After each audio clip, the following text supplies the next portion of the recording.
Hey everyone, it's David with Oberlo, and today we're here with longtime store owner and Oberlo user Tim Koch. Tim's going to break down the do's and don'ts of launching your own store. Tim's most recent store was part of a case study where he documented every step of the store building process. We gave him 1 month to try to generate $10,000 in revenue, and we're going to check in and see how we did. We're going to give you the chance to win Tim's store, so check out the link in the description for more details. All right, Tim, first off, thanks so much for taking the time to chat. Thanks for having me, it's a pleasure. Now, this most recent store you did is not your first dropshipping store. You've had lots of stores in the past. So I'm curious, first off, what were some of the lessons that you took from your previous stores that you carried through into your newest one? I think the most important part for me is to not overthink the whole process, because a lot of new dropshippers tend to make this very common mistake to really overthink the whole process, to really try to find a lot of trending products and all this stuff that they need a lot of research and a lot of important or a lot of expensive tools to use to find success. Now you mentioned products and product selection. You ended up launching a sunglasses store. Walk us through kind of the thought process and the logic behind choosing sunglasses over all the other dropshipping products that are out there. Sure, when I started it was spring, or spring was about to rise. And so I just got by intuition that summer is coming and everyone would need sunglasses. And even though summer at some point will end, I wanted to have a sustainable business, and at some places around the world there's always sun. So this was my, not necessarily assumption, but this was my way to go through the process of finding a product. Okay, so after you decide that, okay, my store is going to be a sunglasses store, what are the next steps to determining, not just the type of product you're going to have, but the exact products from certain suppliers with certain sizes? How do you take that next step? I'm subscribed to a lot of influencers on Instagram and checked out what they are promoting right now, because a lot of big brands promoting their products through influencers on Instagram. So I just checked out what they are promoting right now and just take a look at what they did and then go by intuition. Okay, so once you found some suppliers that you trusted, the packaging looked good, the products felt good, how do you determine how many different types of sunglasses you wanted to have in your store, and then how you would group them, men and women's, or different styles, different prices? What was the thought process on actually building your different collections? So first off, I just mostly get by intuition in the beginning, because I didn't want to overthink the process. I wanted to get at bat as fast as possible, and so I just pushed in around 30 products. So that's about it. I didn't even include men's fashion or men's eyewear. So I just put in female eyewear, and that's about it. And was that the plan from the beginning, to have it be only women's, or did you get a better sense that that was the way to go after you dug into the products? No, it was because of the research I did, and all of the influencers were mostly female, and so I thought, okay, why not give it a try to only sell to female. Now, in addition to intuition, I understand that you also had some help determining products that you should sell from a focus group of one, and that would be your girlfriend. How did you go about getting feedback and input from your girlfriend on the products you would sell? Yeah, I just actually showed all the products to my girlfriend and asked her what she thinks about the products. And if she would wear it in public, then I said, okay, why not give it a try and sell it on my store. Was this process of asking friends and family or girlfriends in the past something that you use kind of to get a better feel for what your target group might be thinking, especially, like you said, targeting women? She's more qualified than you are to talk about that. So is this something you've done in the past as well? Yeah, absolutely. Because I have experience in the past with eyewear. I had another store selling probably very similar products. So I asked friends what they think about the products to get a better sense and feeling of the products. What are some of the key criteria that you used to determine which ones would be better in your store and which ones that your customers would be happier with? One of the main criteria obviously for me is to have e-packet available. And e-packet is a very fast shipping method from China to the United States and Canada and other countries. Yeah, cool. E-packet is a core component of a lot of successful dropshipping businesses, and we're going to have a link in the description below explaining e-packet a little bit further if you want to know if e-packet delivery is available in your target countries. So in addition to e-packet, what are some of the other things that you want to see from a supplier to make sure that you can trust their products and that you can trust that your customers are going to be happy? The most important part for me to really trust a supplier is to actually order products to my house and do the quality check on my own. So I actually ordered all the products to my house and checked them personally. Now, you use Facebook a ton during this project or process, whatever you want to call it, and you've been using it, over the last few years. And there's been a lot of changes at Facebook, but with the algorithm, with the prices, of course, advertising is getting more expensive. At the same time, the technology is getting better and the targeting is getting better. What can you say about the kind of the evolution that you've seen in using Facebook as a platform to promote dropshipping products? I think even though it's way more competitive than a few years ago, the development of the ad platform and the ad manager itself is way better. It's incredible what you can do if you know your way around. So I think it's going definitely in the right direction.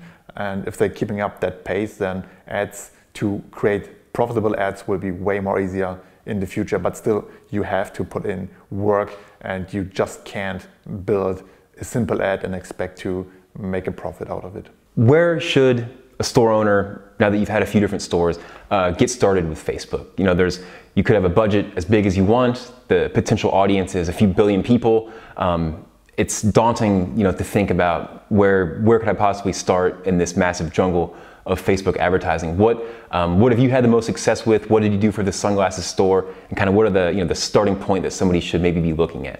I think the starting point should always be looking for content views. The first ads I'm running is always not for conversion, at least not for purchasing, but for getting a lot of data to get people to my page and figure out what kind of ads works in sense of the copywriting and all this stuff, to really get a feeling what kind of things working in order to attract people to my store, in order to then later on with a second or a third ad to really figure out what is necessary to turn those visitors into customers. You talked in your case study about the quote Facebook ad funnel. How do you conceptualize this funnel and what does this look like at your store? No, it was very simple. There were 3 ads. The first one aiming for content views, the second one aiming for add to carts, and the third one actually for purchases.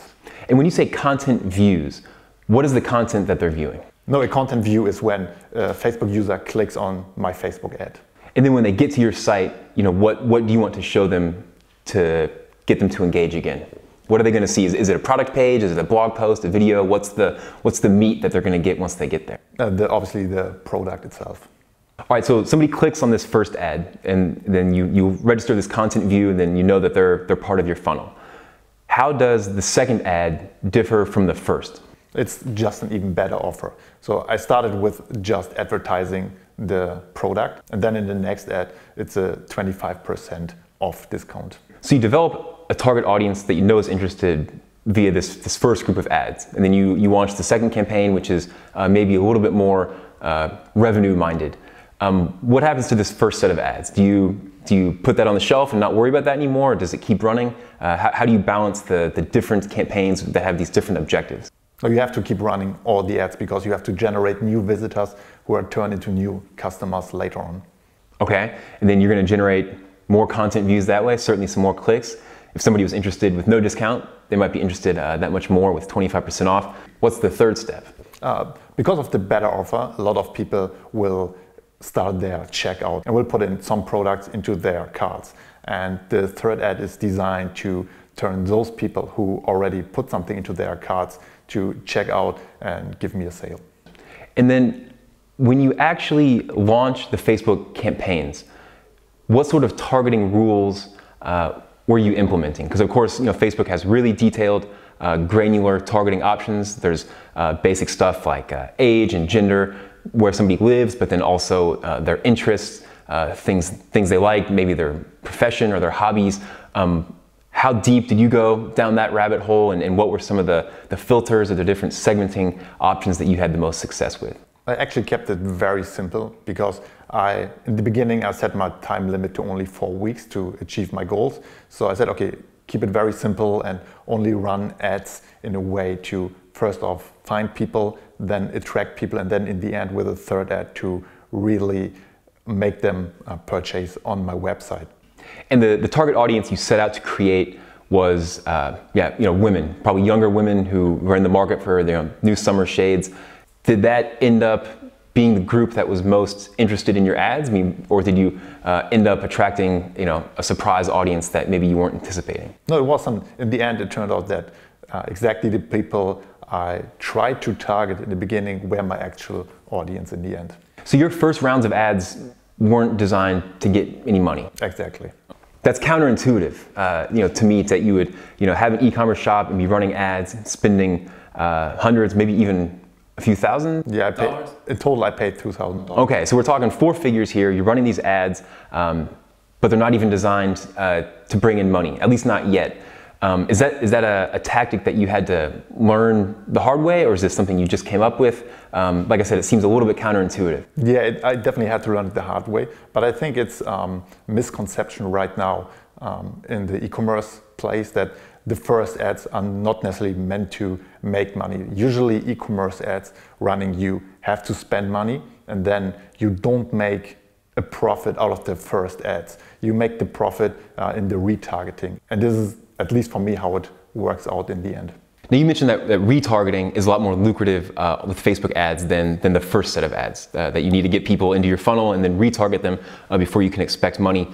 Talk a little bit about what retargeting is and why that's more lucrative than just normal advertising. Yeah, most people don't buy instantly from your store because there are too many stores out there, too many offers available. So you have to have a warm audience, people who are used to your brand, who know your brand, to build some trust. And then in the next step, when you're doing the retargeting, then people know your brand, have some trust.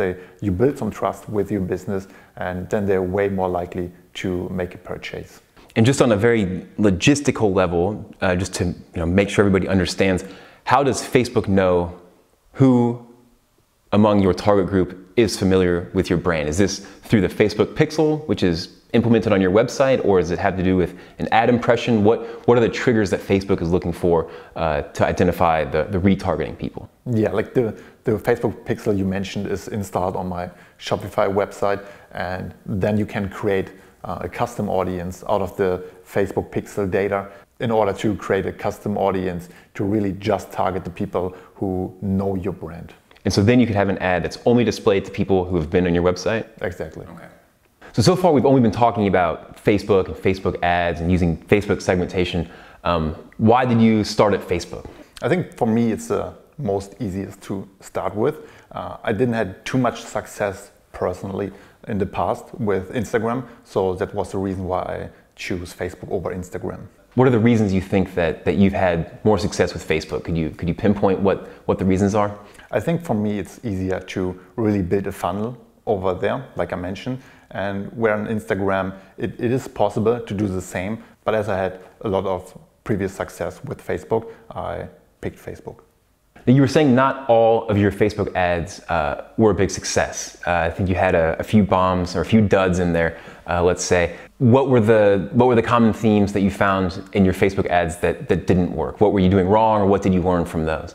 Everything I did just by assumption went wrong. So every time I said, okay, this could work, or maybe this could work because of this, and everything I came up with personally didn't work out. So I really had to go back and figure out who my target audience actually is instead of just go by assumption.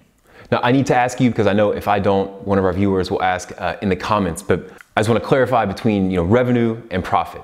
And so give us kind of some ballpark numbers about what the breakdown was on how much revenue your store generated, and then how much of that was over and above what you spent on the ads and the product and the infrastructure of the store. Yeah, revenue, it was about $8,600, and the profit was about $4,000. So overall pretty good in just 1 month building from scratch. Okay, so you were north of $8,000 in revenue. How many sales, how many actual purchases are we talking about there? Slightly above 300. How many products per purchase would those 300 have made? That was really different from each customer. So some purchased for way more than $100, and others only purchased one product, which was low as $15. Were there levers that you were pulling to make that happen, or did it Was it just by chance that some people would spend more? Was there any thread there that you could see that ways to increase the average order value? No, I tried to increase the average order value at some point when I increased the prices from all the products, and it worked. I made more than $5 per order more, but I didn't get any hack or trick to really get people to add more products to their cart. The trick is to charge more. Yeah. Okay. And then what sort of price increase are we talking about here? I think $5. Okay. No, it was $10. Okay. So a product that would have cost 17, you bumped up to about 25 or 27? Yeah. Okay. What was the logic on that price increase? Yeah, one of the main goals I set for this case study for the business was to make $10,000 in 1 month. So at some point I had to increase the prices to get the revenue up. And what impact did that price increase have on your conversion rate? Nothing at all, actually. Okay, so maybe you should have been charging more from the beginning. Is that a takeaway that you had? Yeah, definitely. Okay. Would you have any advice for anybody, whether it's sunglasses or other products, any advice for people who are starting their own store about how they should handle the pricing question? Because every store has this question. What's the approach that you would recommend? Yeah, I think it's very tricky, and you have to be careful with charging too much money. But you really have to test a lot what kind of price is still considered to be affordable and what prices are way too low. So there goes a lot of testing into it. Now these first sales that you're talking about, if I understand correctly, they were fueled by a giveaway that you did. Walk us through the giveaway and kind of how you turned that into your first sales. The intention of the giveaway was to have something in order to capture leads, to capture very cheap leads. So I figured out that a makeup brush set could be something a lot of the people from my target audience could be interested in. So I set up a giveaway with a tool called King Sumo, and for every share and for every friends there refer, the people who are entered get a new entry. So this was kind of viral, and I ended up getting more than 550 leads through this, and the product itself only cost $150, so that's very cheap per lead. And one method to get more entries was to become a brand promoter, and this brand promoter program was actually just a discount code, and as soon as someone uses this discount code, I would reach out to them and giving them the opportunity to become an affiliate for the business. Okay. What was the logic behind using a makeup kit as the giveaway prize? How did that come about? I didn't want to give away a product from my store because I didn't want my customers to get in a mood that they're just waiting for the next giveaway and that they don't want to purchase my product. So I want to give away other people's products. And where did you promote the giveaway? First of all, on the store's Instagram page and also on the website itself. So as soon as a new visitor visit the website, the store, then a pop-up came up promoting the giveaway. Now, $150 giveaway might strike some people as a little bit expensive, but as you said, you got several hundred leads from this. Is this something that you've done in the past to spend money to get leads and kind of what might seem like an unorthodox way? Yeah, I think, but it works pretty well. That in the end, it was around 26 cents per lead, which is very cheap compared to other methods. Sure. So it turns out very well for me. All right, so you accumulate these leads for 26 cents a pop, and then what? What happens to the leads after that? They automatically go to my mailing list on MailChimp. And unfortunately, I didn't have the time to really take advantage of that list because I set the deadline to just 1 month. But in the next step, I definitely would have used email marketing in order to take advantage of this list. All right, so we're a couple weeks into your store. You've done the giveaway. You've gotten some traffic. You've made a few sales. How did you really ramp things up to the point where you're able to, break into the $5,000, $6,000, $7,000, $8,000 revenue marks that you hit? I think it was when I really figured out what kind of things I had to do in order to make my Facebook ads convert. So this was in the end the main marketing channel for me to really bring in a lot of traffic and then turn those visitors into customers with the mentioned ad funnel. And when you say that you found ways to get those ads to convert, were the changes that you made taking place on the Facebook ad side, or was it tweaks that you were making to the store once they got there? Actually both, but mainly on the ads itself. I tested a lot of the targeting and the copywriting and the creative part itself. So, but on the other hand, I figured out that a product page, I tested 2 product pages, an A/B test, and one with a very simple copywriting and another one with a very long, in-depth description. And this one converted way better than the simple one. So it was a mix of both, which made the success in the end. Okay, so at this point you have your Facebook ads going, you have an Instagram campaign going, a giveaway, email marketing going on. It's a lot to keep track of. What might you have done differently, or how could you have optimized that if you were going to do it all again? I think next time I would hire a freelancer from, for example, Upwork, or ask friends to help me out there.